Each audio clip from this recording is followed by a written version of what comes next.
Check in कर जैसे ही वह गेट नंबर 8 पर पहुंचा, उसके नाम की ही अनाउंसमेंट हो रही थी। This is last call for the passenger mister Neel Mukherjee travelling to Kolkata from flight number. वह दौड़ता हुआ गेट की ओर बढ़ा। फ्लाइट छूट जाने का तनाव उसके चेहरे पर पसीने की बूंदें बन चमक रहा था। उसी जल्दबाजी में वह एक एयर होस्टेस से टकरा गया। रिलैक्स, फ्लाइट नहीं छूटेगी, मुझे भी इसी फ्लाइट में जाना है। रास्ते में कार खराब हो जाने की वजह से मैं भी लेट हो गई हूँ। आप आइए मेरे साथ, प्लेन तक ले जाने के लिए बस हमारा इंतजार कर रही है, उसने बहुत ही सधे हुए स्वर में कहा। नील ने बस में बैठने के बाद उस एयर होस्टेस को देखा। लंबी छरहरी काया, होठों पर प्रोफेशनल मुस्कान और चेहरे पर फैली शालीनता। बालों का नफासत से बंधा जुड़ा। इस एयरलाइंस का ड्रेस कोड ब्लैक स्कर्ट और रेड टॉप था। उनमें वह और भी निखरी हुई लग रही थी। बोलने व देखने से बंगाली ही लग रही थी, पर सांवली रंगत में थोड़ा गोरा रंग भी मिश्रित था। नील ने भी बड़े अदब से थैंक्स कहा।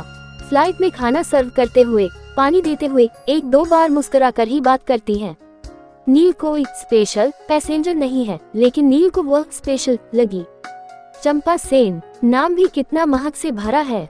3 घंटे की फ्लाइट में अपना ध्यान उस पर से हटाने की बहुत कोशिश की नील ने, लेकिन किसी जादुई परी की तरह वह उसे अपने आसपास ही उड़ती हुई महसूस होती रही। प्लेन से उतरते हुए बाकी यात्रियों की तरह उसने नील से भी कहा, have a good day sir, hope you will allow us to serve again. फिर मुलाकात होगी, नील बोला। कहना तो बहुत कुछ चाहता था वह, पर रुकने का समय नहीं था। पीछे उतरने वालों की कतार थी और 1 घंटे बाद उसकी मीटिंग भी थी। नील काम के सिलसिले से अक्सर कोलकाता आता रहता था, इसलिए उसे पूरी उम्मीद थी कि चंपा से फिर मुलाकात होगी। कुछ दिनों बाद कोलकाता से वापसी की फ्लाइट में वह दिखी। एयर होस्टेस होने का दायित्व निभाते हुए वह मुस्कुराई। जब वह जूस लेकर आई तो नील ने पूछा, कैसी हैं? I am fine sir, thank you, उसने सधे हुए शब्दों में जवाब दिया। परिचय का कोई तार नहीं झंझनाया था उसके स्वर में। नील ने पेन और पेपर उसकी ओर बढ़ा दिया। चंपा ने हैरानी से उसे देखा। आपका नंबर मिल सकता है क्या? सॉरी सर, वह बोली और ट्रॉली ले आगे बढ़ गई। नील झेप गया। उसके साथ बैठे यात्री ने बहुत अजीब नजरों से उसे देखा। सोच रहा होगा कि वह पहली बार प्लेन से सफर कर रहा है, इसलिए नियम कायदे नहीं जानता।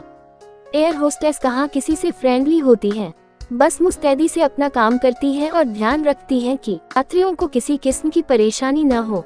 नील ने खुद को फटकारा, क्या बच्चों जैसी हरकतें कर रहा है।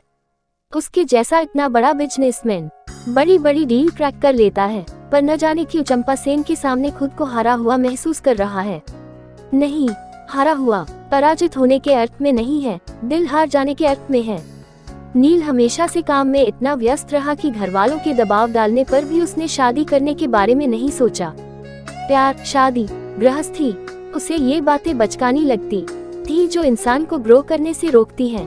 उसे तो बस अपने व्यापार को फैलाने की धुन थी। विदेशों में भी उसकी कंपनियां खुले, इसी प्रयास में दिन रात लगा रहता था। इस वजह से उसे हर दूसरे दिन ट्रैवल करना पड़ता था, पर कभी किसी लड़की को लेकर इतनी स्ट्रॉन्ग फीलिंग मन में नहीं उपजी थी।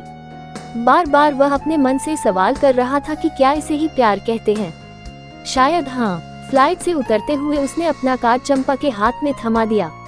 वह बोली कुछ नहीं, बस चुपचाप उसे अपनी पॉकेट में डाल लिया।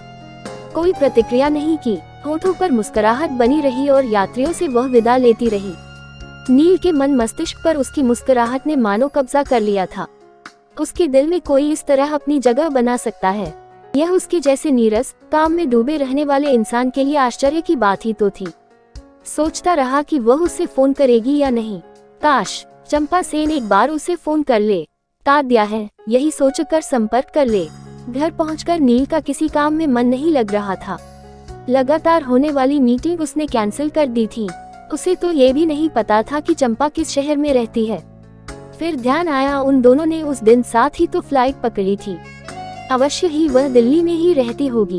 मिलने की एक उम्मीद जागी, हालांकि वह समझता था कि उसका ज्यादातर समय तो फ्लाइट में ही निकलता होगा, लेकिन कभी तो वह भी दिल्ली की सड़कों, बाजारों में जाती होगी, कभी तो मूवी देखने निकलती होगी। आशा की अनगिनत किरणें उसे अपने आसपास जगमगाती महसूस हुई। वह साउथ एक्स में था, सूट खरीदना था। साड़ी की दुकान के आगे से निकलते हुए नील ठिठका। अपनी उसी प्यारी सी मुस्कान के साथ वह बाहर विंडो में लगी साड़ियाँ देख रही थी। कुछ वक्त गुजारना चाहेंगी मेरे साथ?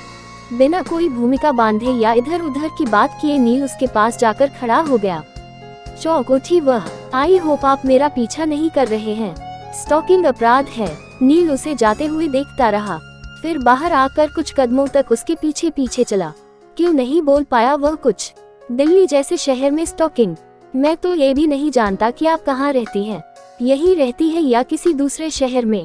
इसे किसी दैवीय शक्ति का चमत्कार समझ लीजिए जिसने मेरी चाह को पूरा कर दिया।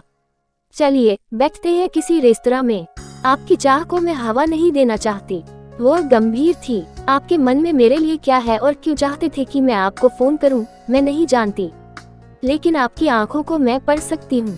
प्यार के डोरे खींचे हुए हैं इनमें। पर नील मुखर्जी, मेरे ऊपर ढेरों जिम्मेदारियां हैं।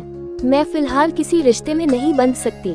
आई एम श्योर आप अच्छे इंसान हैं। आपको जानने का मौका मिलेगा तो हो सकता है मैं भी आपको पसंद करने लगूं, लेकिन मेरी जिंदगी आसान नहीं है।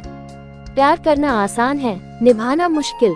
कभी फ्लाइट में मिले तो मैं सदा की तरह मुस्कुरा कर आपका स्वागत करूंगी, क्योंकि वह मेरे काम का हिस्सा है। हालांकि मैंने दूसरी एयरलाइंस ज्वाइन कर ली है, तो मिलने की संभावना शायद कम ही हो। चलती हूँ। नील उसे जाते देखता रहा, फिर बाहर आकर कुछ कदमों तक उसके पीछे पीछे चला। क्यों नहीं बोल पाया वह कुछ। कह क्यों नहीं पाया कि वह उसका इंतजार करेगा, वह उसकी जिम्मेदारियां उठाने को तैयार है। चंपा ने मुड़कर पीछे देखा। आंखों में कुछ था, होठों पर कोई बात थी। क्या कहना चाह रही थी वह?